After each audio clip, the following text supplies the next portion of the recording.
Ok, muito boa tarde a todos, novamente. Espero que esteja tudo bem aí pelas vossas casas. Hoje estamos mais uma vez aqui a transmitir em direto os nossos escritórios, ainda que virtuais. Temos connosco hoje o professor João Carvalho, a quem desde já agradeço a disponibilidade e a amabilidade de se juntar aqui hoje connosco para falar de planeamento estratégico. Vamos falar aqui uns segundinhos para as pessoas que estavam aqui na sala de espera começarem a entrar.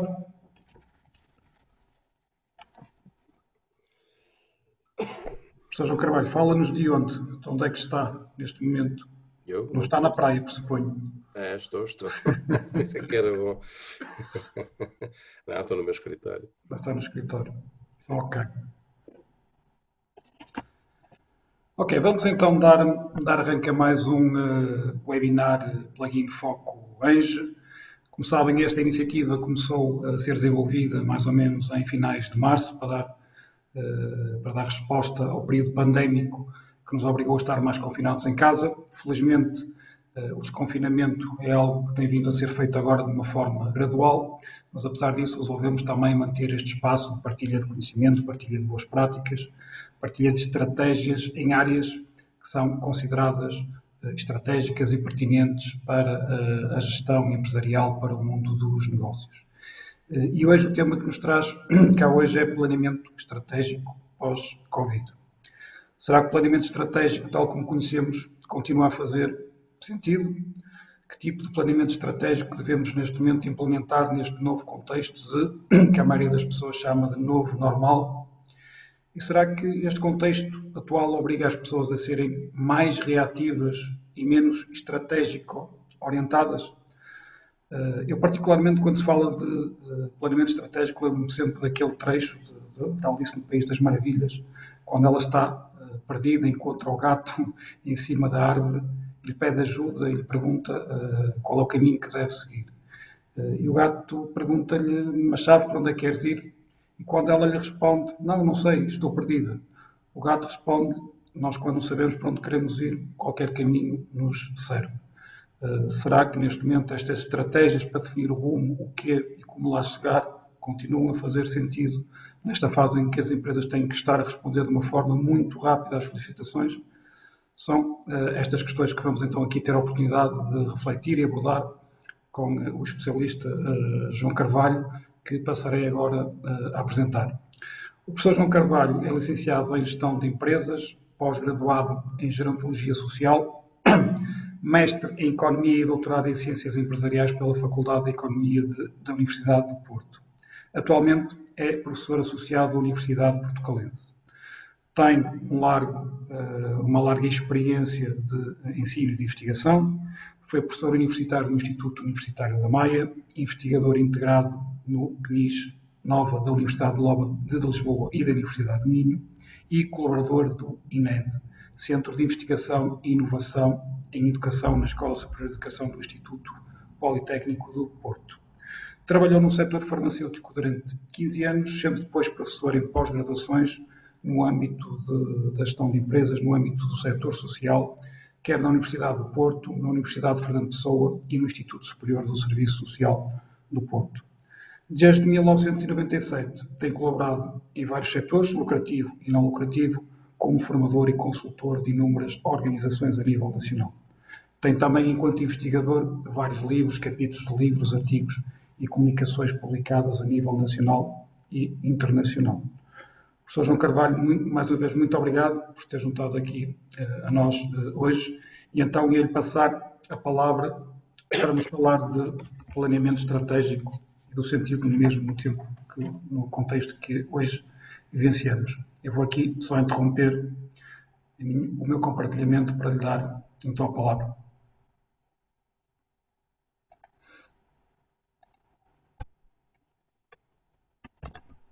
Agora já posso? Sim, força. Pronto.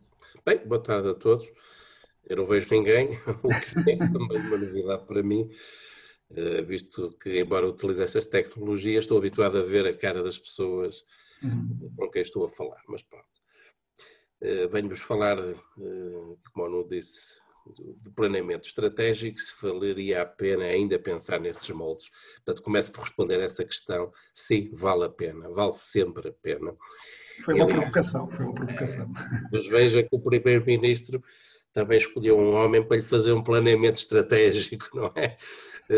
Tendo a noção clara de que tem que haver, de algum modo, reflexão estratégica para possamos ter a informação necessária para tomar as melhores decisões.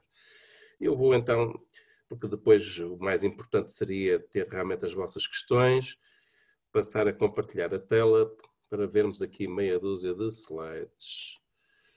Ora, como é que isto... Ainda não abriu. Abriu agora. Ok. Portanto, os temas que eu vou desenvolver aqui de forma sucinta têm a ver com as questões da previsibilidade, não é? No fim de contas, andamos todos nas empresas à volta disto. Algumas técnicas de apoio que convém recordar. Vamos ver dinâmicas, tanto sociais como naturais. Isto é uma nova variável que, no fim de contas, entrou agora e que tem que ser equacionada também no âmbito do planeamento estratégico. As questões de flexibilidade, vou-vos apresentar um modelo que eu curiosamente desenvolvi durante a fase de confinamento, depois de muita reflexão e leitura, e vou voltar ao modelo de planeamento, que é um modelo que eu criei já há muitos anos e que vai tendo sucesso sempre que é utilizado. Quanto às questões da previsibilidade, nomeadamente os economistas, mas também os gestores nas empresas, são muito bem pagos essencialmente para terem esta competência. O problema é que esta competência, como todos saberão, é muito difícil de ser efetiva, isto é, se nós adivinhássemos o futuro, seríamos provavelmente não trabalhadores, não é? Só estávamos no Euromilhões e pronto. Mas os economistas e os gestores são pagos para adivinhar o futuro. Nós temos que fazer previsões nas empresas para os anos seguintes, ou quanto mais não seja para o ano seguinte. Temos que ter um plano de atividades, temos que ter um orçamento, temos que imaginar que o mercado vai para aqui e para acolá, e para tomar decisões neste âmbito, nós estudamos inúmeras variáveis. E as empresas que têm mais dinheiro, inclusive, investem em estudos de mercado, de todo o tipo. Qual é o problema? É sabido, e os estudos demonstram isso, que é muito difícil os estudos de mercado espelharem exatamente o que vai acontecer. Senão nós acertaríamos a maior parte das vezes. E isso é extremamente difícil. Portanto, os estudos de mercado valem o que valem, são úteis, mas também as populações, quanto mais impacto têm de estudos de mercado, mais se defendem. Nós somos seres humanos e quando somos interrogados muitas vezes em muitos inquéritos de consumo ou de outro tipo, nós acabamos a brincar, a dizer exatamente o contrário do que pensamos. Isso faz também nas sondagens eleitorais, a gente troca as voltas e, portanto, é extraordinariamente difícil a gente ter a certeza de que um determinado estudo de mercado nos está a fazer a fotografia do que vai ser o nosso futuro. Claro que temos que estar atentos aos indícios. Hoje em dia está na moda o Big Data, mas também o Small Data, portanto, há especialistas a nível mundial com muito sucesso a trabalhar para as grandes empresas utilizando o Small Data, portanto, estudos de caráter antropológico, no fim de contas, pessoas que se dedicam a viver com famílias, a viver com consumidores em imensos mercados diferentes, pelos 5 continentes, e que conseguem descobrir coisas interessantíssimas para ajudar as empresas a tomar melhores decisões. A Big Data, também conhecerão como é óbvio, nós hoje em dia nas empresas, através de várias tecnologias, conseguimos acumular uma quantidade astronómica de informação e cada vez se desenvolvem novos algoritmos para tratar essa grande quantidade de informação, de forma a que a gente tenha informação que seja útil para depois a gente tomar decisões, não é? Obviamente que vou chamar à coação aqui a questão da atenção. É fundamental estarmos atentos e para isso precisamos de tempo de gestão, tempo de reflexão estratégica, que muitas vezes sabemos que nas nossas empresas, nomeadamente até o seu tamanho médio, esse tempo não existe. A maior parte dos gestores trabalham de manhã à noite, estão sempre a resolver problemas e muitas vezes não guardam o tempo necessário ao longo de um ano para poder ter esta meditação, esta atenção, este estudo, que depois, muitas vezes, aparece como intuição. Não é? As pessoas muito intuitivas, no fim de contas, estiveram a acumular imensa informação, depois atribuem essa intuição à sorte, mas essa sorte é, como sabem, baseada essencialmente em conhecimento, experiência e trabalho.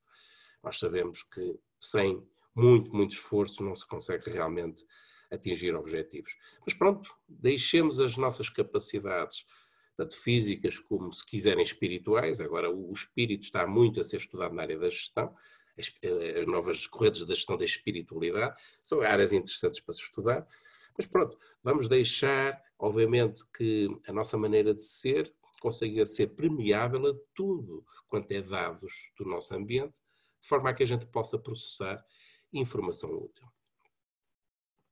Algumas das técnicas de apoio já referi o tempo. É fundamental ser disciplinado e decidir ao longo do ano que vamos, se a empresa faz planeamento estratégico, deve ter uma comissão de coordenação, o gestor coordena e deve haver tempo para essa reflexão estratégica. Se não, o gestor autonomamente deve retirar sempre algum tempo durante a semana para pensar a sério nos assuntos gerais, que depois, obviamente, com a informação que vai obtendo dos outros, e é preciso saber ouvir os outros, a começar pelos stakeholders internos, não é? Pelos nossos trabalhadores ou colaboradores, para gestores que fazem parceria connosco, ouvir os outros também no mercado, é evidente, mas como sabem, ouvir não é só ouvir as palavras, é ouvir e obviamente refletir e internalizar aquilo que vamos aprendendo com o meio ambiente. Depois, se calhar, ir aos modelos que estudamos na faculdade ou estudar novos modelos que estão sempre a aparecer e utilizá-los. Portanto, há consultoras, há grandes universidades, há muitos investigadores a desenvolver modelos que ajudam os empresários e os gestores a gerir melhor. Então não ter medo de calmamente, introduzir de vez em quando um modelo, o outro, e depois cada gestor acaba por descobrir quais são os modelos com que se dá melhor. E então utilizá-los de forma sistemática, de forma a que tenha, através desses modelos, uma grande ajuda para a sua análise estratégica. E pus ali a análise que muitos chamam PESTAL, PEST, eu costumava chamar PENSCT, que era a minha versão, que é a análise das tendências políticas, económicas, sociais, culturais e tecnológicas. E agora aparece ali um N, isto é, nós com esta pandemia percebemos finalmente que o mundo pode parar. A ameaça existe há muito, simplesmente não tem havido catástrofes naturais de nível global, como sabem, já há uns milhares de anos, felizmente, mas hoje em dia parece que, nomeadamente em termos biológicos, a possibilidade de haver pandemias acho que vai aumentar. Os próprios chineses já dizem que já há um outro vírus que ainda é pior do que este, que possivelmente também pode vir a criar uma pandemia. Então as empresas têm que começar a preparar-se para isso. Então têm que analisar as chamadas tendências naturais, isto é, tanto a nível biológico como a nível também natural, isto é, outro tipo de catástrofes naturais, que de vez em quando aqui e ali acontecem, não é? Terremotos, maremotos, e muitas empresas sofrem imenso com isso, nomeadamente, como sabem, no Anel do Pacífico, a toda a volta onde existem frequentemente esse tipo de catástrofes, e que o Japão foi um grande exemplo recente de grande destruição de muitas empresas por causa disso. Portanto, estas técnicas de apoio, nós precisamos delas e temos é que estender a um novo tipo de risco, não é? Há risco económico, financeiro, de várias ordens dentro de uma empresa e agora temos o chamado risco natural, que os economistas e os gestores não levavam muito em conta porque não era frequente. Agora, com o que está a acontecer, nós temos que tomar em atenção a questão deste risco natural. Nas dinâmicas sociais e naturais, o que é que temos?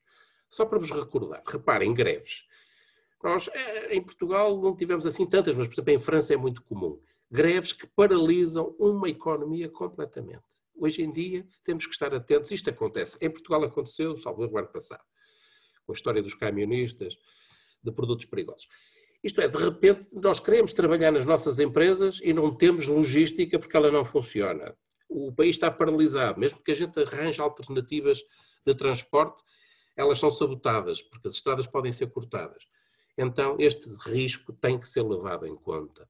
É provável, todos os anos, que possa haver uma grande greve, que às vezes pode não ser cá. Reparem, se nós exportamos, se nós temos mercados internacionais, e se aqui em Espanha ou em França fecharem todas as linhas de caminhões de TIR, acabou. Nós, se é por aí que levamos os nossos produtos, ficamos parados. As greves na aviação têm acontecido. Portanto, temos que estar atentos à questão das greves. O terrorismo, infelizmente, como sabem, neste século já tivemos ataques massivos que, só naquele caso que está ali exemplificado, como sabem, morreram 3.500 pessoas, salvo erro, mas também se destruíram os quartéis generais de centenas de empresas. Não é? Portanto, isto acontece, e já aconteceu na Europa, nas principais capitais. Portugal está sempre sob ameaça. Felizmente não temos sido escolhidos. Se calhar porque temos pouco impacto a nível internacional. Mas temos que pensar nisto. O terrorismo pode afetar as nossas linhas de produção, as nossas linhas logísticas. A guerra. Sei lá, a Segunda Guerra Mundial já foi há uns tempos. Há cerca de 75 anos.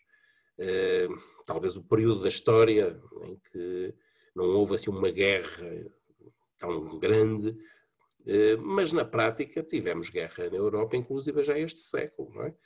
Nos Balcãs e noutros sítios, portanto, e a guerra está aí à porta sempre, como veem. A Turquia aquilo está mal, em Israel está mal, na Jordânia está mal, portanto, a China está em guerra latente com a Rússia e com os Estados Unidos e, portanto, temos que equacionar estas questões. A probabilidade de repente acontecer qualquer coisa tem que ser também equacionada no nosso pensamento estratégico. A inovação, bem, esta pode acontecer até quase todos os dias, nomeadamente a nível tecnológico. Isto é, nós estamos muito bem no mercado, como sabem, e de repente aparece uma inovação, algo que tecnologicamente supera o nosso produto e nós estamos fora do mercado.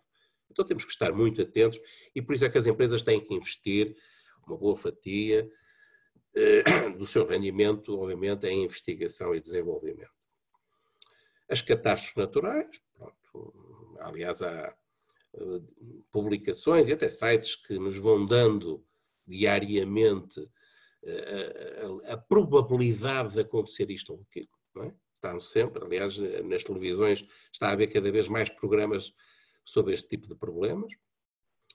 E agora temos as questões das pandemias, não é? Porque nós nascemos todos depois da última, em princípio, não é? Que foi há 100 anos, e portanto ninguém se lembrava disto. E o problema é que elas acontecem outra vez. Dizem os estudiosos que vai acontecer mais frequentemente. Então as nossas empresas têm que também ter esta variável na equação. E como disse, durante este confinamento eu pensei muito sobre isto e acabei por desenhar um modelo que pode, e com um novo conceito, que é o chamado conceito de robustez organizacional, que pode ajudar as empresas a precaverem-se melhor para todo aquele tipo de acontecimentos que podem, de certa forma, poder levar à ruptura a nossa atividade. Então, para mim, depois de ler muito e refletir muito, tornou-se claro que o conceito de plasticidade organizacional, que já existe há uns 10 anos, mas que há muito pouca publicação ainda sobre isto, é fundamental. Portanto, o que aparece na literatura, claro que tinham que ler um artigo que eu escrevi sobre isto, é que falamos de flexibilidade, de agilidade, de adaptabilidade. Todos estes conceitos são importantes, mas depois tudo isto pode ser reunido naquilo que se chama a plasticidade organizacional, a capacidade de, obviamente, dar uma resposta rápida, ágil, flexível e adaptada à situação. Para isso precisamos de duas coisas fundamentais. A preparação do pessoal. Temos que ver as competências que temos instaladas e, se não temos algumas, adquiri-las, isto é, contratar pessoas com as competências necessárias para que o pessoal esteja preparado para este tipo de eventualidades. Precisamos, obviamente, saber motivar o nosso pessoal.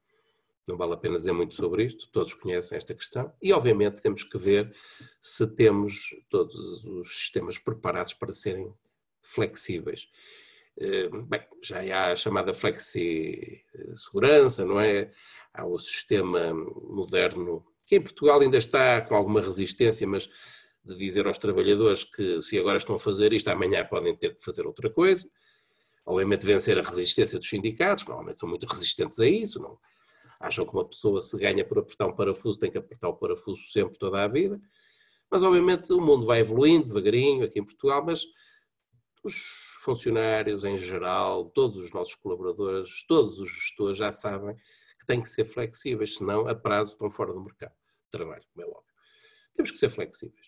E mais, como sabem, as profissões vão começar a acabar e a aparecer novas. Portanto, as pessoas, se querem ter trabalho, até porque têm um tempo de vida laboral agora cada vez mais extenso, se calhar vão ter que mudar de profissão, vão ter que arranjar novas competências, novos conhecimentos, mudar de empresa, e portanto esta flexibilidade que obviamente não dá grande estabilidade às pessoas, mas o mundo é mesmo assim, não é?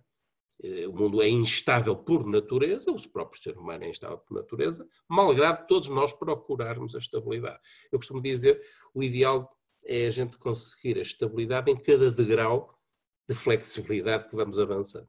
Não é? Algum período e depois muda outra vez. Algum período de estabilidade e muda outra vez. E, portanto, eu entendo a flexibilidade assim. Depois temos que ter uma estrutura, e aqui os gestores são muito importantes e os empresários. Porque sem a anuência deles, nada disto se consegue fazer. Primeiro, quem faz planeamento estratégico, continuar, aperfeiçoar as técnicas, melhorar os procedimentos. Isto não é nada que esteja fechado nunca, está sempre aberto à evolução. E os que não fazem planeamento estratégico começarem a pensar em fazer. De forma gradual, ir aprendendo. Porquê? Porque este instrumento é útil. Os países mais ricos do mundo, as empresas mais ricas do mundo, fazem planeamento estratégico. Portanto, eles não podem estar todos errados. Não é? É óbvio. Depois a questão de liderança. Pronto, aqui depende muito das personalidades, das pessoas. Também se pode aprender alguma coisa. Mas é importante ter líderes. E os líderes que nos podem ajudar a fazer a mudança dentro da organização para novas situações. Não é? E depois aquilo que se chama um conceito de aprendizagem organizacional orientada para o mercado, que poderia ser orientada noutras direções.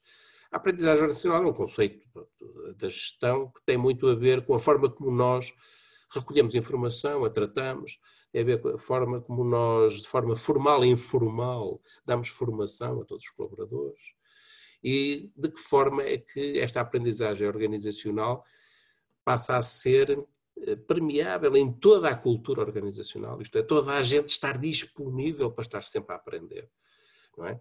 Pois há imensos conceitos ligados a isto, mas pronto, isto é já para os papers científicos. E tudo isto orientado para o mercado. E orientado para o mercado significa que nós ouvimos, escutamos o mercado permanentemente. Temos que estar sempre atentos.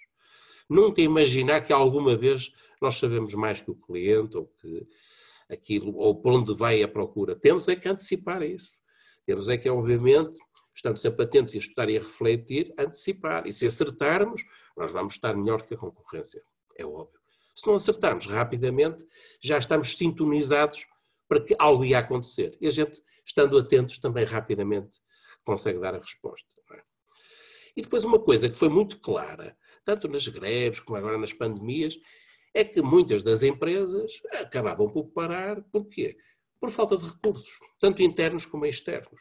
Isto levou-me a questionar, por exemplo, algumas das teorias de qualidade total, o just-in-time japonês, etc., que realmente fazem todo sentido, não é evidente? Para que é que a gente há de ter custos de armazenagem se puder ter um sistema just-in-time a funcionar? O problema é que se houver uma quebra na linha logística, por causa de uma greve, por exemplo, que é muito provável, o just-in-time não funciona. E então nós paramos porque não temos matérias-primas para trabalhar. Então hoje em dia as empresas têm que prever isto. Há aqui um custo adicional, haverá com certeza. Mas se calhar o custo será muito maior se a empresa tiver que estar parada um mês porque há uma greve que paralisou tudo. Então temos que começar a medir este risco. É uma questão probabilística. Não é? E começar a ter, se calhar, alguma atenção aos recursos, em que seja um nível mínimo, mas aos recursos que temos internamente, sempre disponíveis para a serem utilizados numa altura em que a gente tenha a cadeia logística cortada, e também ter bons contactos ou bons relacionamentos em termos de obtenção de recursos externos. Isto é, as empresas que melhor trabalharem com os seus fornecedores e até provavelmente contratualizarem estas questões, não é? Do género, se houver uma crise, nós vamos ter preferência naquele fornecedor. Isto é, se nós estivermos atentos a isto, nós podemos ter, em princípio, uma maior probabilidade de ter a disponibilidade dos recursos que precisamos, tanto a nível interno como externo. Então é isto que eu chamei a força da organização. Claro, quanto maiores são as organizações, normalmente mais força conseguem ter. Nesta variável tem muito mais impacto. Conjuntamente, a força com a plasticidade, conjuntamente são aquilo que eu chamo a robustez organizacional. Tudo isto pode ser medido, mas pronto, isto já é mais trabalho científico. O que importa aqui é que estes conceitos não estão fora de moda, todos eles são importantes e, por exemplo, esta questão da disponibilidade dos recursos, inclusive, contraria alguns dos modelos que se estudam nas faculdades e que todos os gestores conhecem, que estão corretos, que obviamente são eficientes, obviamente minimizam os custos, mas havendo um novo risco, esse risco tem que entrar na equação dos custos. E então, se calhar, não digo todos da mesma forma, mas cada empresa vai ter que ver de que maneira é que pode gerir isto melhor num cenário que cada vez é mais contingencial.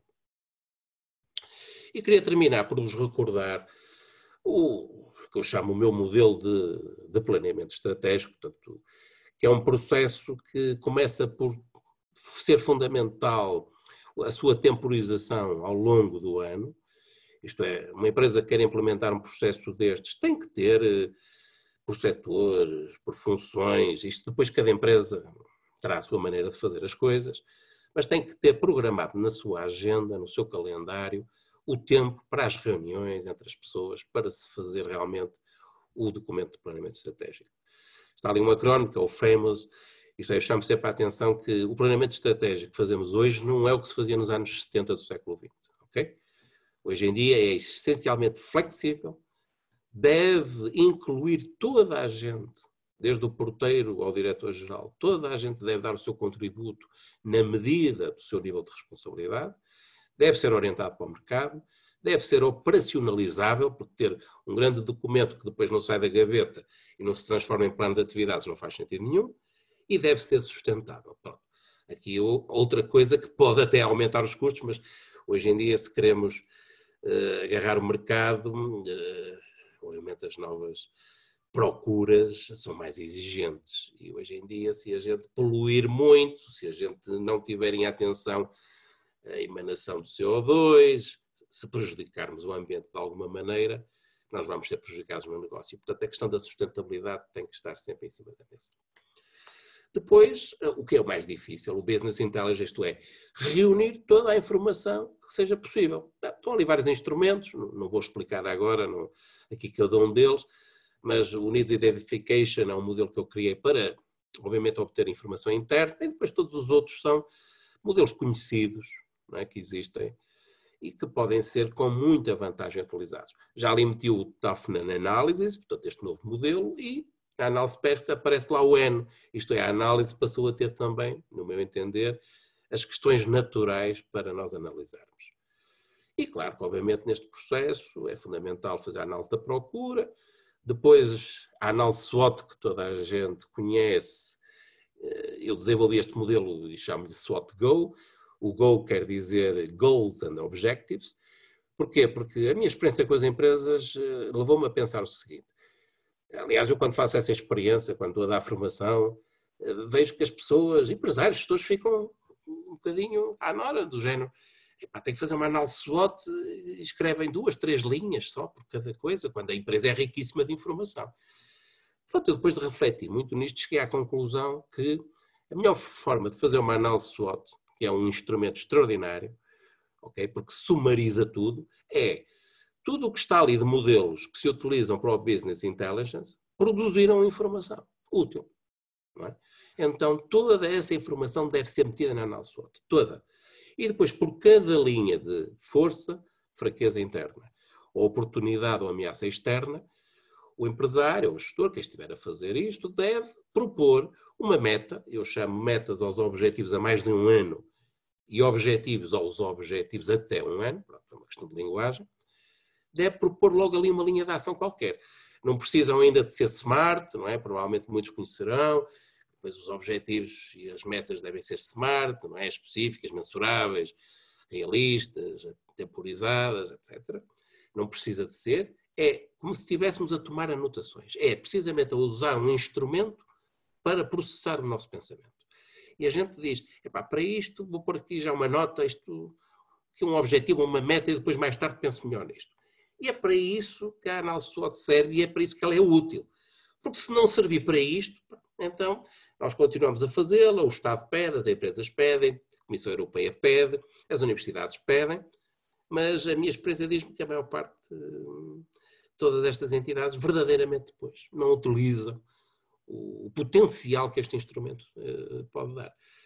Pronto, e depois é evidente que as empresas têm que ter visão para o futuro, têm que ter uma missão que eu defendo, que é uma missão para dentro e não para fora. Os stakeholders externos querem lá saber da nossa missão. A missão é a razão por que nós existimos. A missão tem que ser uma frase curta. Pá. Eu vejo as empresas a escrever páginas de missão, pá, porque fazem muitas coisas. A missão tem que ser uma mensagem motivadora para os nossos colaboradores. É para dentro, não é para fora. Depois podemos pô-la na parede para os clientes verem, mas aí eles dizem pouco, muito pouco. A missão só é um instrumento de gestão estratégica importante se motivar os nossos trabalhadores. Se não motivar, não serve para nada. Eu costumo dizer nas empresas, se a visão, a missão e os valores não são utilizados para nada, então não percam tempo com isto. As empresas funcionam na mesma, não é? Não vale a pena perder tempo. Agora, se querem levar isto a sério, como levam as grandes empresas, então, na visão podem lá escrever muito, a história da empresa, a visão para o futuro, para 5, 10 anos, tudo bem, a visão dos fundadores, a visão dos atuais diretores, acionistas, como quiserem. Missão, uma questão. Eu costumo dizer, olha, se quiserem a missão é um bocadinho um lema, mas acrescentado, não é? Um lema são 2, 3 palavras só. Um bocadinho maior, uma frasezeta que toda a gente consiga fixar. E se assim for, é motivador, porque as pessoas sabem qual é o grande objetivo. A mulher da limpeza que está ali a varrer o chão, ela sabe que varre o chão para atingir aquela missão, aquele grande objetivo. E depois, daí, da missão, vêm as metas, portanto, objetivos a mais de um ano, os objetivos até um ano, as estratégias para atingir cada objetivo, os KPIs, ou os indicadores de mensuração, isto é, as métricas que nos permitem ver se estamos a atingir os objetivos e as metas. Depois tudo isto, se fizermos um plano para 3 anos, esse plano, todos os anos, parte dele passa para o programa de atividades, que é a programação operacional, com o orçamento respectivo. Depois isto tem que ser implementado e avaliado, obviamente. Que também a minha experiência diz-me que muitas empresas, até porque para concorrer a dinheiros públicos têm que ter um plano estratégico, fazem-no. Depois só uma percentagem reduzida, cerca de 20%, é que os implementa. E só 5% é que avalia. Isto é o que eu tenho estudado. Portanto, é uma pena, porque se gasta tanto tempo a fazer um documento que pode ajudar toda a gente, que é flexível, que todos os anos se ajusta, porque pode haver contingências, não é? Não é fazer batota para atingir objetivos, mas sim porque há, na análise do ambiente, alterações que são relevantes, então nós todos os anos atualizamos o planeamento. Mas temos a linha de força, não é? Como eu não dizia há bocado, e sabemos para onde o barco vai, para onde é que queremos ir, não é? E não diria mais nada, portanto isto deve ser sucinto, o mais importante se calhar é refletir convosco, recordar alguns conceitos e esperar que possam, se quiserem, partilhar comigo algumas questões que eu terei todo o gosto de responder. Pode só deixar, se não se importar, aquele slide de planeamento estratégico. Se eu deixar o slide não vejo as perguntas, ou não passam as perguntas. Posso passar as perguntas? Portanto... Senão, acho que estando isto com compartilhamento de tela, este slide? Sim, se fosse possível. Pronto, este é todo o processo, num único slide. Obviamente está aqui muito trabalho nas empresas, mas que as ideias estão cá todas resumidas. Não é? Pronto, vamos abrir então este espaço agora de partilha de questões, tendo por base este modelo, ou no global a apresentação que foi realizada pelo professor. Eu deixava-lhe já um bocadinho uma questão que apesar de ser um bocadinho genérica, mas também no sentido de apelar à experiência que tem de intervenção nas empresas, acho que ficou mais ou menos claro que as empresas nacionais, e porventura não seriam só as nacionais, não estavam preparadas para aquilo que nos assolou e estava de alguma forma a contar que tal acontecesse e, portanto, fala-se já em perdas de postos de trabalho e muito fecho de empresas nacionais e internacionais, de grandes empresas a despedir pessoas. Mas acha que a partir deste momento, que eu digamos como que uma aprendizagem, ainda que tenha passado pouco tempo, e que futuramente as empresas, principalmente as nacionais, vão estar mais preparadas e mais preocupadas com esta questão do tipo de riscos que corremos atualmente face a este tipo de situações? Eu acho que as empresas, o choque foi de tal forma forte que estão todas, as que não fecharam, claro, estão todas preparadas para isto. Eu acho que o medo perpassou por toda a população e obviamente, por toda a gente que trabalha na economia. E as pessoas agora perceberam que se pode fechar uma economia, por ordem governamental, já viram. Aliás, está a haver grandes manifestações em todo o mundo contra os confinamentos. Porquê? Porque as pessoas dizem, não vou morrer do Covid, vou morrer de fome. Mas veem a sua vida destruída, não podem fazer, obviamente, os seus pagamentos, né, da sua vida doméstica. Quer dizer, isto para os jovens então é dramático. Que futuro é que vai haver? Claro que eu estou convencido, eu costumo brincar com isto, mas eu estou convencido que em setembro, outubro, vamos ter aí uma vacina qualquer, mesmo que não seja muito eficaz, para acalmar o mundo. O problema é que eu acho que as empresas agora estão atentas. E por isso é que isto já começa, nós na academia começamos a meter estas variáveis e vamos estudá-las, provavelmente muitos dos empresários e gestores já começaram a receber inquéritos da academia. Porquê? Porque a gente vai estudar isto para poder dar um contributo, não é? Para melhorar a gestão das empresas. Mas isto agora é incontornável. Isto é incontornável. Isto foi o ano passado a greve, foi este ano a pandemia e é óbvio que a gente pode começar a ter todos os anos um grande acontecimento que vai prejudicar as nossas empresas. Isto vai levar a que as pessoas sejam mais prudentes a fazer, obviamente, projeções para o futuro, não é? Aquilo que parecia, e vejam a quantidade de empresas que estavam para ser lançadas, não é? Todos os anos em Portugal são criadas cerca de 30 e tal, 36 mil empresas. Imaginam as que tinham sido criadas nos últimos meses. Deve estar neste momento um desastre absoluto, porque elas não conseguiram sequer arrancar, muitas delas, porque são pequenos negócios, não é? E, portanto, as pessoas vão ter mais medo. Agora, é fundamental como combater o medo, porque o medo tolhe as pessoas, como sabem. E já entra no estudo da espiritualidade. Tolhe as pessoas. Uma pessoa, se tiver medo, como sabe, não é empreendedor. Se tiver medo, não tem capacidade de arriscar. E isto vai, por isso é que a recuperação económica vai ser lenta. Eles andam a dizer que é em formato de U, eu digo, já é em formato de U, mas longo. Claro que alguns não sentiram tanto, alguns vão recuperar mais rapidamente. Mas em geral, e em Portugal o tecido empresarial a 99% vai até às pequenas empresas, não é? É micro e pequenas empresas, não é? Depois há 1% de médias e ainda menos do que isso de grandes. É evidente que temos que atalhar caminho, temos que arranjar um futuro diferente. O que eu sugiro é, no planeamento estratégico, agora temos que pensar nisto.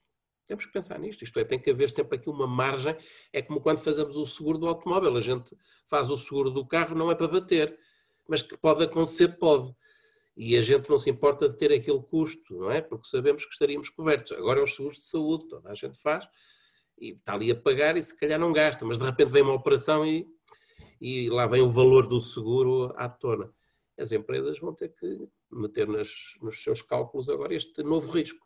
Eu chamo-lhe o risco natural, em que meto a parte biológica e também a parte dos cataclismos naturais, etc. Mas também tem risco social, porque a questão das greves tem a ver com as dinâmicas sociais, não é? E as greves têm hoje em dia o poder de paralisar países, o problema é esse. E todo um tecido empresarial é prejudicado por causa da greve de um único setor, pronto, por mais legítima que seja. Mas toda a gente vai pagar a fatura. Não é só, não é, o setor que ficou paralisado. E em que princípio, em que componente deste modelo é que entram essas novas variáveis? Onde é que elas devem ser logo equacionadas a partir? No Business Intelligence, fundamentalmente no Business Intelligence, porque o modelo em si, este modelo vai continuar a funcionar sem problema. Agora, aparecem ali dois novos modelos, que é o Toughness Analysis, isto é, fui eu que criei o modelo, pronto, isto vai fazer o seu caminho, mas eu sugiro às empresas agora que façam a tal análise da preparação do seu pessoal e a análise também da sua força organizacional em termos de relação com os recursos. Isto é algo que se fazia de forma intuitiva, quer dizer, rotineira. As empresas precisam comprar matérias-primas, pronto, está tudo, as linhas de produção têm que ser alimentadas, isto faz de forma rotineira. Se prevê um aumento das vendas, é evidente que se vai prever também um aumento das compras, isto foi sempre rotineiro. Agora, deixa de ser tão rotineiro assim, isto é, o gestor tem que pensar, eu vou comprar matérias-primas com algum avanço no tempo, será que eu devo pôr uma margem maior, comprar mais 5%? não vai acontecer qualquer coisa e nós ficarmos paralisados. Não é? E quem diz recursos de matérias-primas, diz todo outro tipo de recursos, não é? Financeiros, recursos humanos, e também estão ligados, obviamente, à produtividade das empresas, não é? Já há problemas, às vezes, em recrutar pessoas suficientemente qualificadas para aquilo que desejamos. Mas numa situação destas, quer dizer, em que o que se pretende fazer é reduzir o pessoal e obviamente, porque não estamos preparados, não há outra maneira, não é? Tem que Agora, ser se uma menos e empresa, mais flexíveis, não é? agora, se uma empresa estiver preparada e consiga manter a ligação aos clientes, por outras vias, começou-se a vender mais online, distribuição direta, sei lá, houve muitas soluções que se foram desenvolvendo e que vão ser estudadas agora em pormenor, mas se a empresa estiver preparada para isso, ela continua a elaborar. Aliás, repararam que muitas empresas o que é que decidiram? Vamos então fazer máscaras. Quer dizer, é uma oportunidade de negócio. Mas depois, para ficar bem na fotografia, vamos fazer e vamos oferecê-las. Pronto. Foi uma primeira experiência de pandemia. No fim de contas, pronto, foi algum prejuízo que estes empresários internalizaram. Mas ficaram bem na fotografia, tiveram publicidade gratuita, vale o que vale. Não é? Mas obviamente que as empresas não podem fazer a todo o tempo isto. Trabalhar para o bono e fazer máscaras. Portanto, embora esta linha de negócio agora se tenha desenvolvido e pronto, vai crescer, toda a gente tem medo no mundo, não é? E, portanto, máscaras vão-se consumir em grandes quantidades, viseiras, essas coisas todas, e o gel e não sei o quê. Mas, obviamente, que nós ganhamos dinheiro produzindo bens transacionáveis de todas as outras áreas, não é? E, portanto, só temos, é o que eu digo, ter mais atenção quando estamos a fazer a reflexão estratégica e a reunir informação. Começar a meter estas variáveis também nos nossos pensamentos. Não é? E se acontecer isto, é os cenários, já existia na gestão, não é? Os cenários contingenciais. Eu quando falo de planeamento estratégico falo também de cenários contingenciais, já se falava disso. Agora tem mais variáveis que não nos preocuparam, porquê? Porque não estava a acontecer com a frequência que agora, pelos vistos, está a acontecer. O senhor consegue ver esta pergunta aqui por parte da Raquel Almeida? Não? Ok. A Raquel está aqui a referir, boa tarde. O plano de contingência faz sentido neste modelo de planeamento estratégico, especialmente agora neste tempo pós-pandemia? O plano de contingência? O plano de contingência faz sentido neste modelo de planeamento estratégico, especialmente agora neste tempo pós-pandemia? Como é que se pode encontrar alternativas ao plano estratégico numa altura de tanta incerteza? Bem, eu não digo que não há alternativas ao plano estratégico. O plano estratégico, ele em si mesmo é flexível e, como tal, é adaptável todos os anos. O problema é que, se uma empresa não pensa a um prazo, não é? Eu vou-vos dar um exemplo. Pronto, eu trabalhei muitos anos na indústria farmacêutica, é o setor que eu conheço talvez melhor. Mas temos aqui, por exemplo, no Porto, aqui a Bial, não é? A Bial continua a fazer planeamento estratégico há 10 anos. E dir-me-ão, mas eles há 10 anos, eles saberão lá as doenças. Não, eles sabem que não vão acertar a 10 anos de distância, não é? Já agora nos laboratórios onde eu passei também fazíamos tudo, a 10 anos e mais até. Uma pessoa tem que ter uma visão aproximada do que poderá vir a ter que fazer. O que não quer dizer que no percurso não tenha que alterar muitas vezes. Agora, quando a gente tem essa visão, temos também uma maior capacidade de reunir todos os recursos necessários para ir nessa direção. E se não houver contingências, a gente chega lá. Agora, sabemos que vai haver contingências, vamos nos adaptando. A maior parte dos percursos não são retilíneos, são curvilíneos. Agora temos que ir para ali, agora temos que ir para acolá. Mas tem que haver esta visão de futuro. Eu costumo dizer, nós não fazemos planeamento para acertar. Nós fazemos planeamento para dar oportunidade a nós próprios para refletirmos. Porquê? Por isso, este modelo, por isso é que eu chamo isto um processo de planeamento estratégico. Isto é, isto permite, porque eu tenho que fazer, eu obrigo-me a mim mesmo a fazer isto nas empresas. E reparem, se fizermos ciclos de 3 anos, de 3 em 3 anos é que temos mais trabalho, porque no entretanto é fazer ajustamentos só. Mas se os ciclos forem de 3 ou de 5, não é? Por exemplo, a Bial é de 10, só de 10 em 10 é que tem um ano mais difícil em termos de tempo que tem que dedicar para fazer um novo ciclo de 10 anos. Mas durante 10 anos depois anda sempre ali a ajustar, não é? O mesmo plano que já tinha sido desenhado.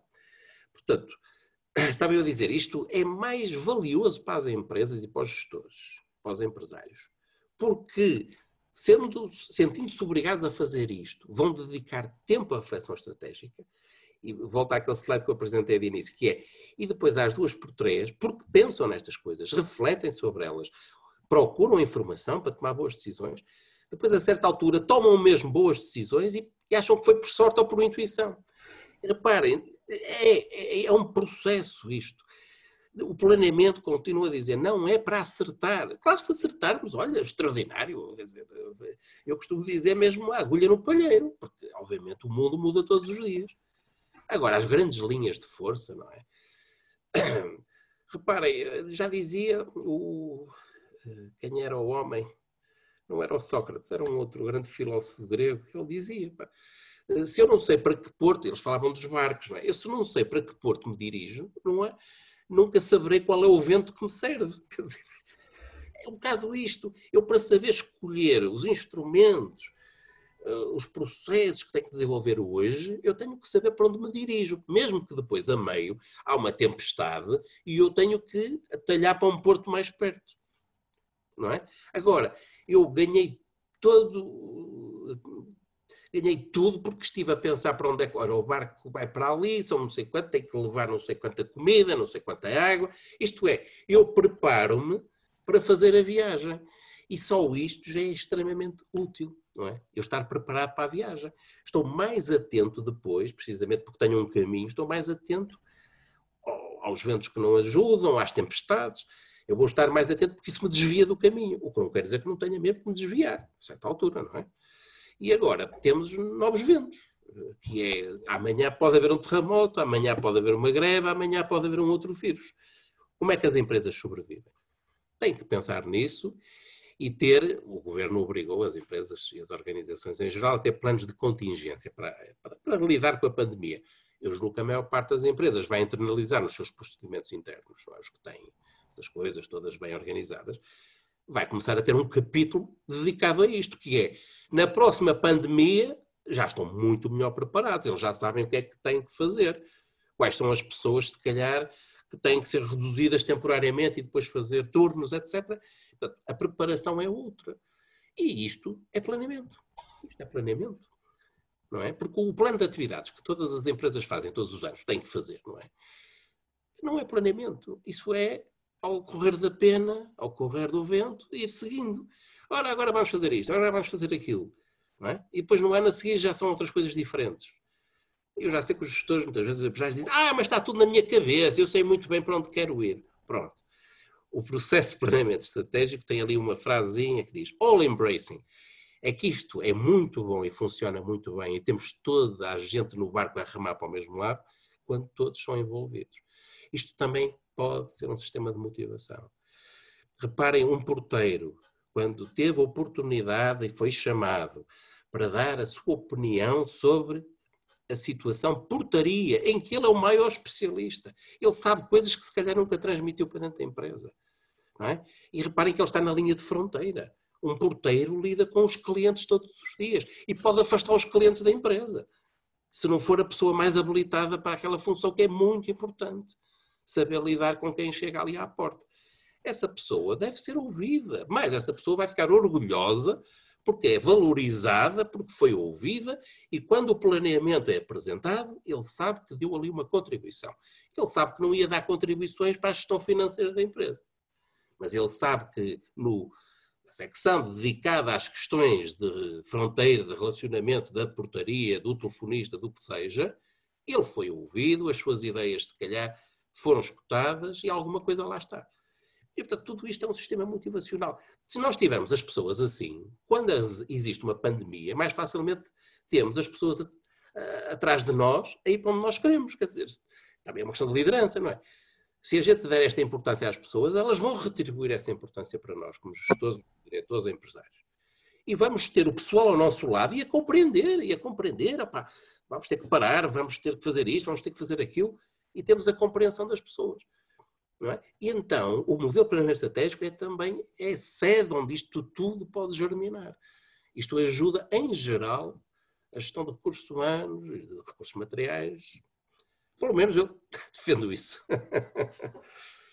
Não sei se respondi à Raquel, mas...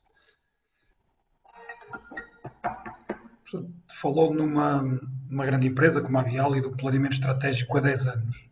Sim. Tendo em conta aquilo que é efetivamente o tipo de empresas que maioritariamente nós temos no tecido empresarial nacional, estamos a falar efetivamente 90 e tal, acho que são cerca de 98,8% de PMEs, para este tipo de empresas, um planeamento estratégico a quanto tempo é que será o ideal? Sei que isto também, obviamente, Eu será um hoje, bocadinho variável em função das características da empresa, mas eu hoje em dia falo em 3 anos, em todo o 3 lado, anos. aos alunos, às empresas. Porquê? Porque percebi que as pessoas precisam de ver resultados. As pessoas, quando não têm resultados, se eu disser a 5, 10 anos, eu vou esperar 10 anos para ver se consegui, coisa e tal, e se eu faço. Começar com ciclos de 3 anos acho que é aceitável. É aceitável. E no mundo que corre, é pacífico. As transformações são cada vez mais rápidas, portanto eu juro que se pode trabalhar com esse horizonte de 3 anos. E como continuo a dizer, não é para acertar nada. Não é? Agora, se tivermos metas a 3 anos, nós vamos dividi-las em objetivos anuais em direção a essa meta. E se fizermos bem o nosso trabalho de casa, nós sabemos por onde queremos ir. Depois podemos ter que alterar, lá está. Mas em cada ano, portanto, no ano em que se faz o primeiro documento, é um ano de mais trabalho, não é? Porque é preciso ir à raiz de tudo. Isto depois as empresas vão ganhando experiência. Quanto mais fizerem, mais facilmente depois o fazem nos ciclos seguintes. De início custa um bocadinho. Eu costumo dizer, vai metendo um modelo de cada vez, vai internalizando as coisas, porque isto depois vai passando para a cultura, começa a ser rotina, depois já ninguém se admira, toda a gente consegue trabalhar com o mesmo instrumento e as coisas rolam, pacificamente. Não é? Portanto, primeiro ano, ou ano zero, se quiserem, dá muito trabalho, mas no ano 1 é só acertar uma ou outra contingência, no ano 2 também, chega ao terceiro ano, tem que se preparar o ciclo seguinte de 3 anos. Pronto, vai ser um ano com mais reuniões, com mais debate, com mais reflexão. De resto, o diretor-geral, os gestores principais, esses devem refletir a todo o tempo. Eu acho é que não deixam para si próprios o tempo suficiente para o fazer. Isto depois entra com as questões de liderança, com as questões de saber delegar, tarefas. Agora, claro, nas pequenas empresas em que quase às vezes o empresário tem que fazer tudo, é claro que não pode, eu compreendo. Isto é um instrumento valiosíssimo, mas eu compreendo que um empresário com 3 ou 4 trabalhadores, se calhar tem mais que fazer. Agora é uma pena. Eu diria, estaria melhor se conseguisse fazer isto. Estará bem com certeza, porque se tem uma empresa aberta com clientes é porque está a fazer muita coisa bem feita. Não é? Por isso é que as empresas grandes são as que mais beneficiam com isto. Têm recursos para gastar nisto. Podem dedicar gestores a pensar nestas coisas. Não é? As mais pequenas têm mais dificuldade, mas isso é a vida. Não é? Vê mais vantagens ou desvantagens de, nesses processos, existir, portanto, uma colaboração externa, alguém que vem de fora e auxilia neste processo com uma visão externa. Mas, por outro lado, tem a desvantagem de não ter esta visão completamente integrada da empresa. Há uma grande vantagem as pessoas terem formação, não é? Fazerem formação sobre um determinado modelo, não é? Vocês sabem que há outros modelos, não é? Por exemplo, o mais famoso é o Balance Scorecard. É um modelo de planeamento, inventado por professores de Harvard, que criaram logo uma consultora e estão ricos, foram inteligentes. Mas são modelos muito complicados, esses precisam de formação, consultadoria, porque aquilo é um grande negócio, não é? Enquanto que o meu modelo é relativamente barato. Eu dou uma formação disto e acabou, quer dizer, as pessoas ficam autónomas, eu só escolho instrumentos em que a liberdade do empresário é total de o adaptar ao seu contexto. Portanto, não há nenhuma amarra, não há aqui nenhuma prisão nestes modelos. Está tudo escolhido de forma muito criteriosa para que o empresário seja autónomo, nunca mais precise do consultor para ficar independente e para não ter esse custo permanente, não é? Para fazer as coisas com esses modelos super complicados. Porque depois, ao relavar dos cestos, vai tudo dar ao mesmo. Não é? Todos andamos a falar do mesmo, mas com instrumentos diferentes. Eu sou a favor de instrumentos simples e facilmente ajustados a cada contexto. Não é? Depois há uns modelos muito complicados, muito presos, tem que se ensinar as pessoas a trabalhar, depois elas ficam todas a pensar sempre daquela maneira. Eu não gosto nada disso, gosto de liberdade de pensamento crítico, porque as coisas precisamente são muito mutáveis, não é? São muito mutáveis. Agora, é como digo, eu fico satisfeito quando existe acolhimento das ideias. A minha experiência diz-me sempre e há muitas empresas que o fazem, que mandam os gestores de segunda linha, os colaboradores, fazer estes cursos. E normalmente o que é que acontece? Essas pessoas não são as que têm o poder dentro da empresa. E acontece que depois gostam muito das ideias e depois voltam para a empresa e querem implementá-las e o diretor-geral, o empresário, as pessoas que mais mandam na empresa dizem, deixe-se disso, pá, eu sempre faço planeamento e as pessoas ficam frustradas. Portanto, eu chamo a atenção aos empresários que mandam os colaboradores tirar alguns cursos, que não se admirem que depois haja desmotivação. Porquê? Porque quando os funcionários são mandados a fazer um curso, eles vêm super motivados. Aprenderam coisas novas, têm ideias novas. Aí é preciso acolher essa gente e ouvi-los e deixá-los, já que pagamos para eles fazerem os cursos, deixá-los que eles deem todo o contributo. Aliás, o empresário devia sugar tudo. Porque pagou o curso, então devia aproveitar todas as ideias novas.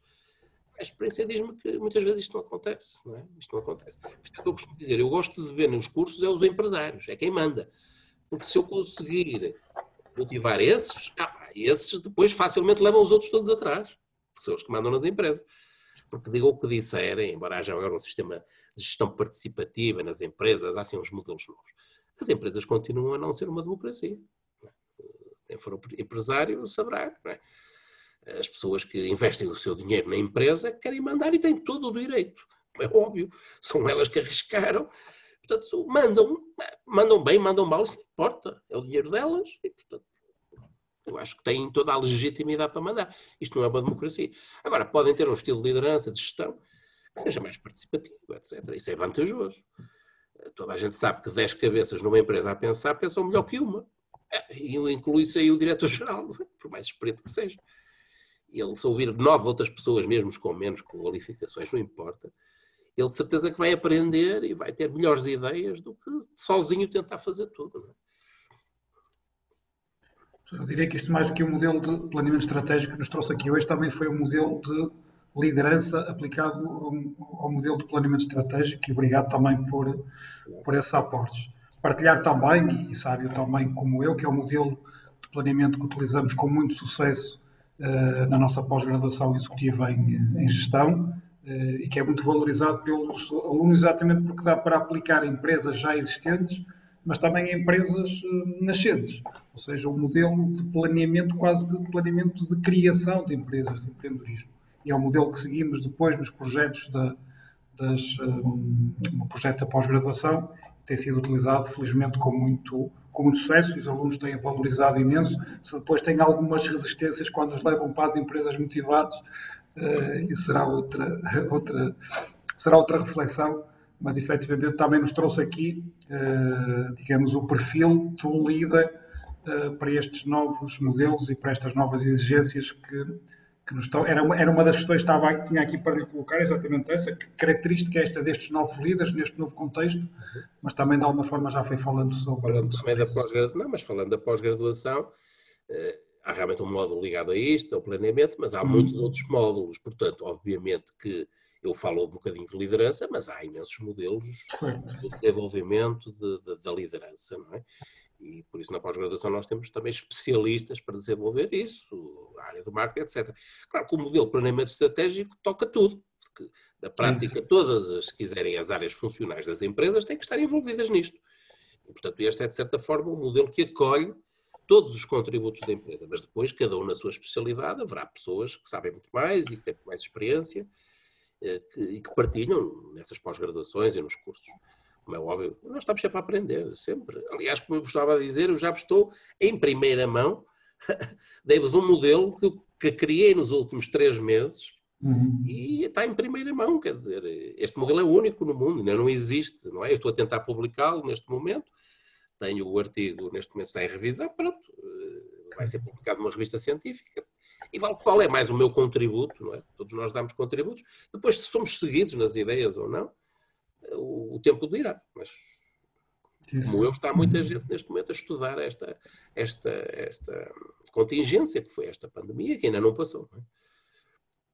Esperemos que passe rapidamente e esperamos que as suas previsões de setembro e outubro estejam certas. A injeção de água em setembro para todos nós, fica tudo descansado. Achar que está imune. Pá.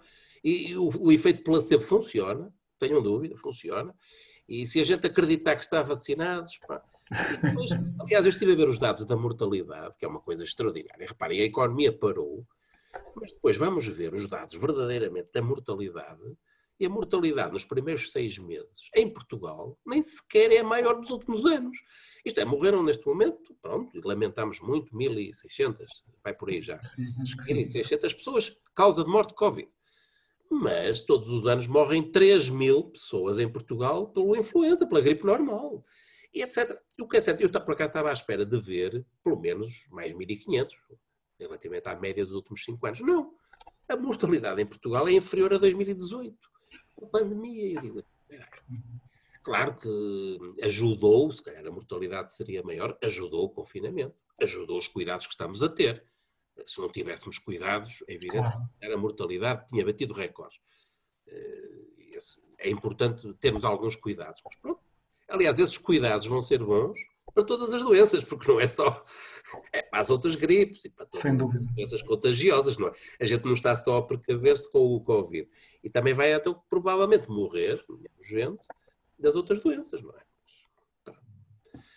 É o que é. A gente adapta, o ser humano tem a capacidade sempre de se adaptar. E neste caso, a importância é porque isto é mundial, não é? Porque é uma pandemia. Ok, vamos, se não tivermos aqui mais nenhuma questão, vou dar aqui só mesmo mais alguns segundos para saber se algum dos nossos participantes quer colocar aqui mais alguma questão através do bate-papo para respondermos nesta fase final. Estamos aqui em cima do horário.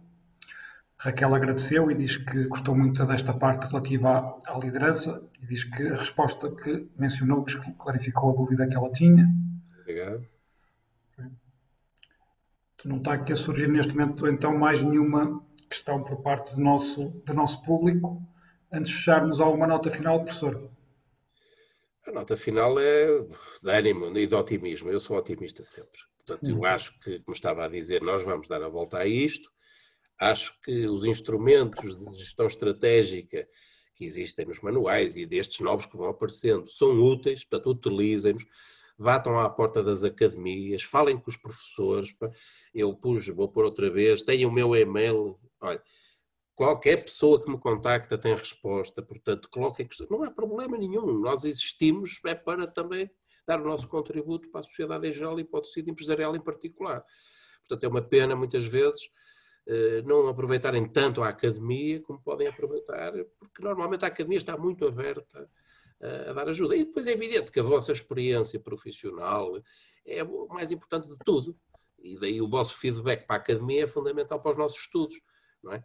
Porque a realidade está-se a passar aí. Nós só andamos a estudá-la e pronto, e temos muitos contactos e podemos, de certa forma, disseminar conhecimento e informação, não é? Eu, se falar com os empresários sobre a experiência que tive com outros, eles ficam a saber coisas, não coisas confidenciais, mas coisas normais do funcionamento dos mercados e, portanto, é para isto que cá estamos. E então Portugal, que é um bom aluno e que sempre deu provas de passar com distinção, nós vamos passar esta também com distinção, de certeza. Certeza que sim. Aquela queda que vamos ter na economia, mas se calhar não vai ser tão grave, pelo menos eu espero, não vai ser tão grave. Eu acho que há aqui um setor que, obviamente, temos que ter em particular atenção, se houver aí pessoas desses setores, é evidente, é o setor do turismo, não é? Tudo o que estiver ligado ao setor do turismo, obviamente, tem um ano para esquecer e para nunca mais acontecer. Mas isso é cá e em todo o mundo. Cá e em todo o mundo. De resto, força. Nós precisamos, porque é uma mensagem que eu passo muitas vezes, nós precisamos é de empresários. Porque trabalhadores temos em excesso, por isso é que há desemprego. Portanto, há o problema das qualificações, mas o que nós precisamos no nosso país é de empresários, é de pessoas que criem riqueza, criem empresas para poder dar trabalho aos seus conterrâneos e obviamente, termos todos comida na mesa. Muito obrigado por essas palavras finais, muito obrigado pela sua participação. Trouxe-nos aqui um modelo de planeamento estratégico partilhado em primeira mão. Obrigado por isso, obrigado pela riquíssima experiência também que nos traz pela partilha de conhecimentos. Aos nossos participantes também agradecer a vossa participação neste final de tarde, com muito calor, são 8 horas, estamos aqui cheios de calor, e também lembrar-vos que iremos ter depois o nosso próximo webinar, está agendado para 30 de julho, à mesma hora, e será dedicado às oportunidades de business para as empresas e vai ser dinamizado pelos coordenadores da nossa pós-graduação em marketing digital e business. Portanto, despedir-me também com esta nota final de otimismo, que o professor João Carvalho também partilhou, e com esta nota de que o planeamento estratégico continua a ser muito importante nas empresas. Pior do que uma má estratégia é não termos estratégia absolutamente nenhuma. Okay? Fiquem bem, fiquem conectados e então até à próxima. Obrigado, boa tarde. Obrigado a todos.